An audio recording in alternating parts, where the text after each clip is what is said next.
Time-out, c'est quand c'est fini. Quand c'est fini, moi je dis à mon ami, je dis now, time out. Now it's over.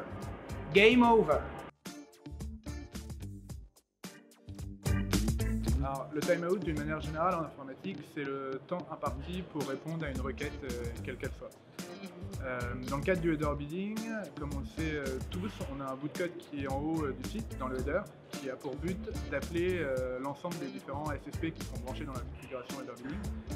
Il faut savoir que ces différents SSP sont connectés à une multitude de DSP différents et que le temps de réponse et de retour des SSP peut être différent selon le DSP utilisé, l'annonceur et une des campagnes en particulier. Donc, dans le cadre du header bidding, le timeout c'est le temps limite défini pour que le SSP réponde avec un prix, le prix auquel il est prêt à payer pour diffuser la publicité.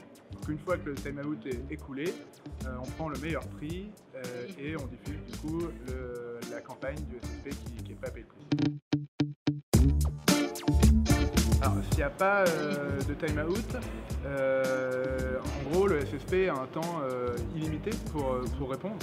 Donc s'il y a un problème au niveau de la chaîne, au niveau d'un DSP, un bug avec une créa, ça peut prendre beaucoup de temps et le SSP peut répondre en plusieurs secondes. Donc si on ne programme pas de timeout, la pub sera diffusée avec un retard, donc ça peut un retard important. Et dans ce cas-là, il y a deux possibilités. Si l'éditeur a tagué son site de façon asynchrone, il risque de ne pas avoir de pub diffusée, donc de perdre de l'inventaire.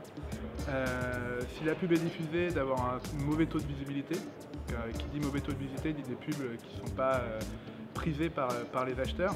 Et en gros, l'éditeur risque de perdre des revenus, d'une part à cause du fin rate et d'autre part si la pub n'est pas visible et donc moins monétisable entre guillemets. Et pire, si l'éditeur a tagué son site en synchrone, il risque de bloquer le contenu et le reste du contenu du site, ce qui est quand même assez embêtant pour un site web.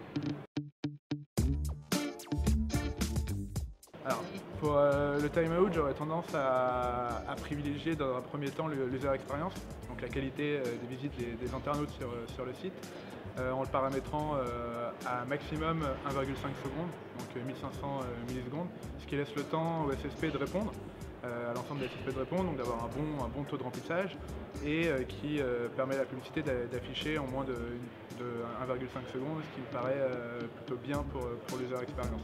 Après, il est quand même intéressant de discuter avec ses partenaires SSP pour obtenir des informations de leur part et savoir quels sont leurs taux de réponse moyens pour optimiser au mieux d'une part l'user experience et d'autre part la monétisation et le fill rate quand un éditeur a des gros objectifs sur la monétisation à proprement parler. Donc prendre en compte l'avis de ses partenaires SSP et privilégier l'user experience sont en mon sens ce qu'il faut faire pour choisir son timeout.